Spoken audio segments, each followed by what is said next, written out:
რეგიონების თვითმმართველობებში კრიზისი გრძელდება, ნახევართვეზე მეტია პარალიზებულია მარტვილის გამგეობის შენობა. საკრებულოს თავმჯდომარისა და გამგებლის გადადგომის მოთხოვნით ქართული ოცნების მხარდამჭერები შენობის პიკეტირებას განაგრძობენ.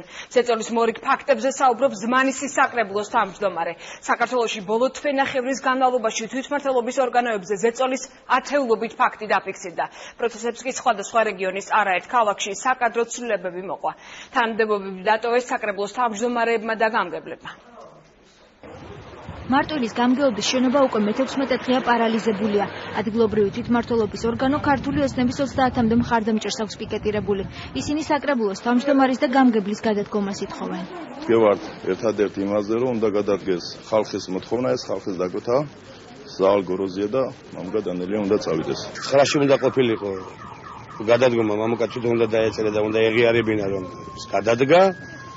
უკვე დღეს 11-ია და დღესაც ველოდებოდით, მაგრამ ისინი ყოველნაირ პირობას და ყოველნაირ იმას არ ღვევენ ყოველნაირ იმას შეთანხმებას. არანაირი შეთანხმება მიდის მხოლოდ და მხოლოდ ერთ საკითხზე, აღდგეს გამგეობისა და საკრებულოს ფუნქციონირება. მარტვილის გამგეობაზე ზეწოლა გასული თვიდან დაიწყო. შენობაში ქართული ოცნების აქტივისტები შეიჭრნენ გამგებლად სიკვდილების შეურაცხყოფა მიაყენეს და მისის გამი ფანჯრიდან გადააგდეს.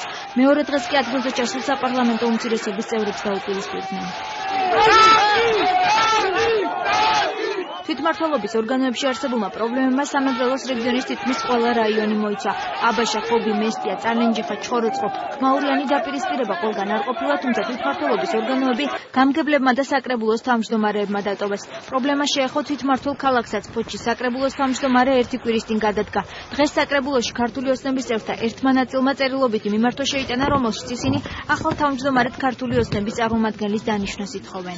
განიხილონ ერთ-ერთ კანდიდატურად კოალიცია ქართული ოცნების წარმომადგენელი და მეორე მოთხოვნა ის არის, რომ ბოლოს დადგეს დრო და უმოკლეს ვადებში გამოცხადეს კონკურსი და კონკურსის წესით შეერჩეს ქალაქში მერი. ზეწოლის მორიგ შემთხვევაზე საუბრობს ზმანისის საკრებულოს თავმჯდომარე. ბაკურ მგელაძემ ინფორმაცია საკუთარი გუნდის წევრებსაც მიაწოდა. მისი თქმით, გუშინ დმანისის რაიონის მაჟორიტარმა დეპუტატმა პარლამენტარმა კახა ოქრიაშვილმა ერთიანი ნაციონალური მოძრაობის ფრაქცია იძულებით დაატოვებინა თვითმმართველობის ორგანოს 20 თანამშრომელს.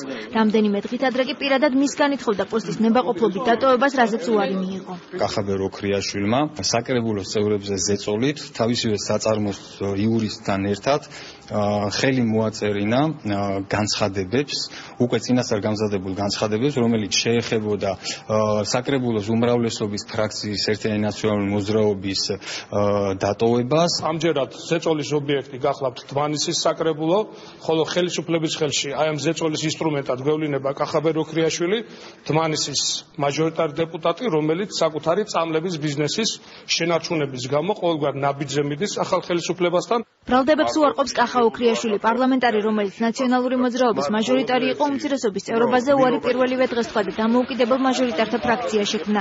დეპუტატი ამბობს, რომ დმანისის ინციდენტთან კავშირი არ აქვს, თუმცა სატელეფონო კომენტარში ის საკუთარი მოსაზრების ღიად გამოთქმას არ ერიდება. საკრებულოს თავმჯდომარე არის ადამიანი, რომელიც არ არის დმანისელი, ეს არის გასაკვირი, რომ დმანისში ვერ მოიძებნა ადამიანი, რომელსაც შეუძლია იყოს საკრებულოს თავმჯდომარე ადგილობრივი. აქედან გამომდინარე ეს გადაწყვეტილება მიიღო საკრებულომ. საკადრო ცვლილებები ამ დროისთვის ქვეყნის 20-მდე ქალაქისა თუ რაიონის თვითმმართველ ორგანოში განხორციელდა. ბოლო თვენახევრის განმავლობაში ათეულობით ზეწოლისა და მუშაობაში ხელის შეშლის ფაქტი დაფიქსირდა. ხელიდან უშვებთ შანსს დავანახოთ მთელ სამყაროს, რომ დემოკრატიულად შეგვიძლია ორი სხვადასხვა არჩევნებით არჩეული ორი სხვადასხვა დონის წარმომადგენლებმა ცენტრალურ დონეზე და ადგილობრივ დონეზე ითანამშრომლონ ერთად ისევ და ისევ ხალხისთვის უკეთესი სამსახურის გასაწევად.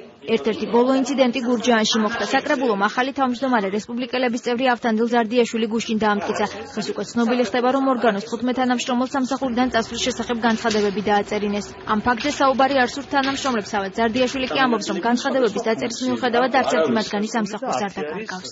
არც ერთი თანამშრომელი არ დატოვებს სამსახურს. გეკარწმულებთ.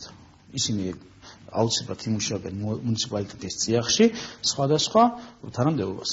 კახეთის ყველა რაიონს შექმნილი ვითარების გამო დღეს ახალი გამგებელი ყავს. ყველა მათგანი მართველი გუნდის წარმომადგენელია. 3 რაიონის გარდა თანამდებობები დატოვეს საკრებულოს თავმჯდომარეებმაც.